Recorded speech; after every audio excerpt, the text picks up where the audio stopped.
বাহাদুর অঞ্চলে বাংলার বাড়ি নাম আসছে বলেই সবাই লাইনে দাঁড়াচ্ছে, সবাই টাকা পাবে। এরা যারা আসছে তারা প্রাপক বাংলার বাড়ির টাকা এনারা এখান থেকে অ্যাপ্লাই তো করা আছে, কিন্তু এনারা ওটিপি চেক করবে, এই জন্যই এখানে লাইন, প্রচুর মানুষের ঢল, ভিড়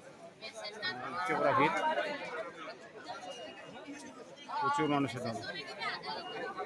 এই দা, এটা কি কাজ হবে রে? হ্যাঁ হ্যাঁ, লিঙ্ক তো এমনি আধারের সঙ্গে ওইটুকুই তো, তাছাড়া নাই। আধারের লিঙ্ক তো করা আছে রে একদিক দিয়ে। মোর আধার কার্ডের উপর নাম্বারটাও এন্ট্রি করা আছে, ওটিপিটা। ও ছোট মোবাইল পেজটা খুলবে না তো, ছোট মোবাইলের পেজটা খুলবে না তো।